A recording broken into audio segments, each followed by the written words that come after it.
नमस्कार। अद्य वयम् एका लघुनाटिका प्रस्तुतं कुर्मः। अस्य नाटिकस्य नाम रमणीयाः हि सृष्टिः एषा इति अस्ति। अस्मिन् नाटके अहं प्रकृति अस्मि। अस्मिन् नाटके अहं राजहंसी अस्मि। अहं काकः अस्मि। अहं मयूरः अस्मि। अस्मिन् नाटके अहं कोकिलः अस्मि। अस्मिन् नाटके अहं बकः अस्मि। अहं राजहंसः अस्मि। अधुना आरम्भम्। सरस्वरं समयः प्रभावेन तत्र राजहंसः च विहरति। अये किन्नु खलु संस्कृते विहरति मयि केनापि कर्मशैली का शब्दैः वातावरणम् अकुलीक्रियते। भर्तः काकातन्यः को भवितुमर्हति। अस्य वर्णः अपि कृष्णः कर्म अपि कृष्णं मेध्यम् अमेध्यं सर्वमेव भक्षयति कर्णकटु शब्दः। किम् उक्तवती भवती? यदि अहं कृष्णवर्णः तर्हि श्रीरामस्य वर्णः कीदृशः? श्रीवासुदेवस्य वर्णः कीदृशः? अहं तु अतीव कर्तव्यपरायणः। प्रभाते का सुप्तान् प्रबोधयामि, कार्यस्य च विनियोजयामि। राजहंसः एतत् कार्यं तु प्रकृतोऽपि करोति। कुट्कुटः? अरे अद्य कुतः कुट्कुटः नगरेषु? अहमेव सर्वत्र सुलभः। भो वाचाल स्वीयैः कटुभिः वर्णितैः जनजागरणार्थं किमपि न करोषि। अहो अज्ञानं भवत्या।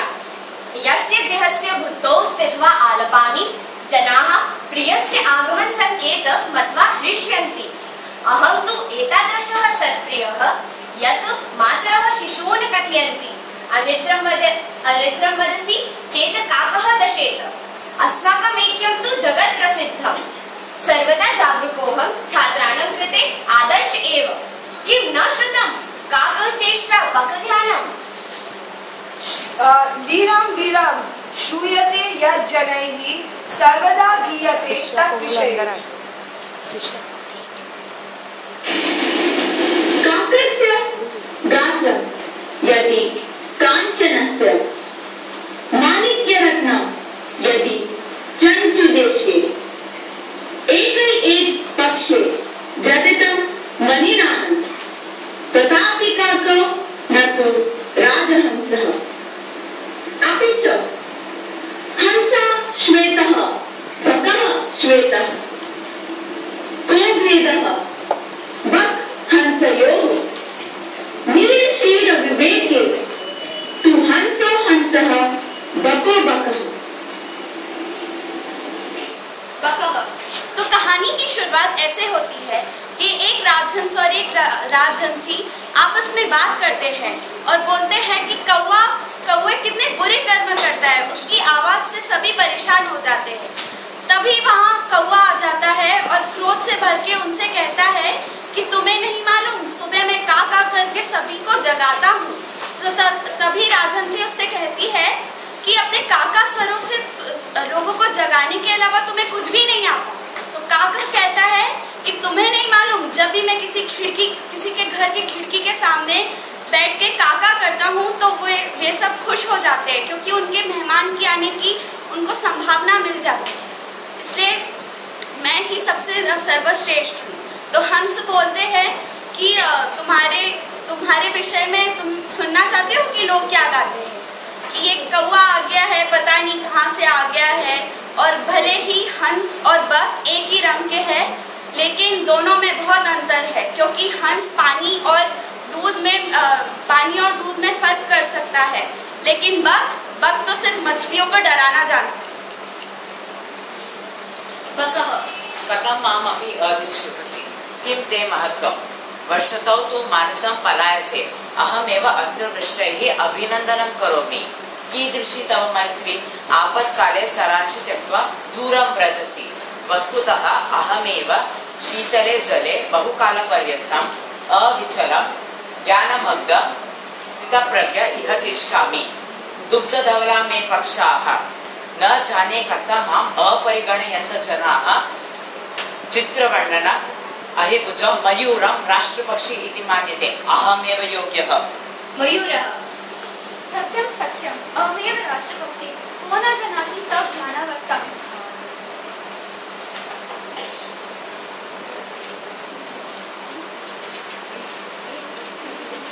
मौनं कृत्वा वराकान् मीनान् छलेन अधिक्रिया क्रूरतया भक्षयसि। धिक् त्वाम् अवमानितं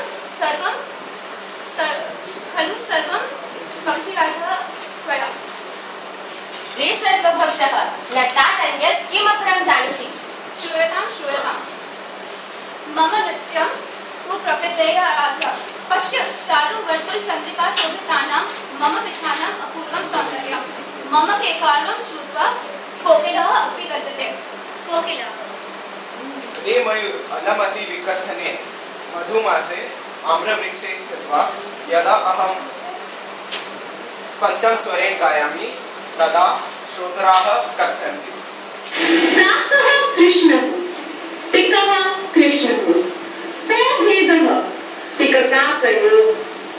वसन्तसमये प्राप्ते काकः काकः पिकः पिकः। तो हमने देखा कि बक आता है और वह कहता है कि मैं कितना अक्लमंद हूँ, क्योंकि जब मैं शांति से खड़े होके मछलियों को पता भी नहीं चलता कि मैं वहाँ पे उन्हें आके खाने वाला हूँ। मैं ही सर्वश्रेष्ठ हूँ। पता नहीं क्यों लोग मयूर को राष्ट्र पक्षी मानते हैं। मयूर तो ऐसा ही है। तभी मयूर वहाँ आता है और बोलता है कि मैं ही राष्ट्र पक्षी के लिए योग्य हूँ। मैं सबको अपना नाच दिखा के उनका मनोरंजन करता हूँ और मेरी आवाज़ भी इतनी सुरीली है। तभी काक बोलता है कि मयूर तुम्हें सांप को मारते हो और नाचने के अलावा तुम्हें आता ही क्या है। तो तभी मयूर बोलता है कि नहीं, मैं नाचना तो मेरी आराधना है प्रकृति की। और तभी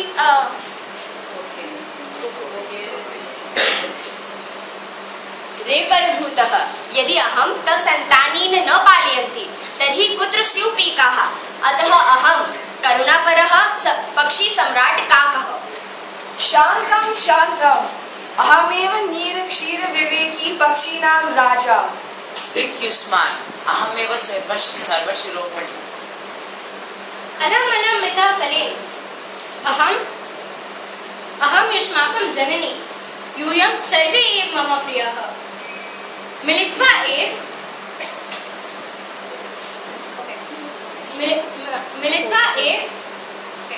अलम् अलम् मितः कलेन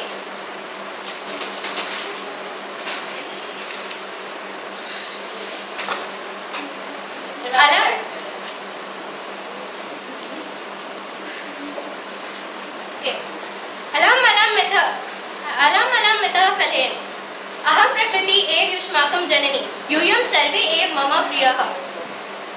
मिलित्वा महत्त्वं विद्यते यथा समयम्। सर्वै एव मे शोभा न तावत् कलहेन समयं वृथा यापयेत्। सर्वे एव मिलित्वा गायन्ति। आयुषः एकः क्षणः अपि स्वर्णकोटिकैः न लभ्यः। तते निरर्थकं नीतः ततः अधिका हानिः का। एषा जगत्पतेः षष्टिः अधुना रम्या। सर्वे जीवा अत्र परस्परं धाव्यन्तः मोदन्ताम्।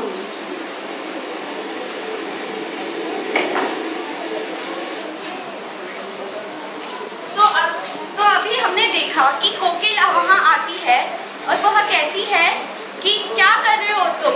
मैं इतनी सुरीली आवाज में गाती हूँ और कौवा इतनी काका शब्दों में गाता है। तो काक बोलता है कि जो भी हो, काक काक होता है और पिक पिक होती है, भले ही वो एक रंग के हो। तभी वहाँ राजहंस बोलता है कि मैं ही दूध और पानी में फर्क करने वाला पक्षियों का राजा हूँ और मैं ही सर्वश्रेष्ठ हूँ।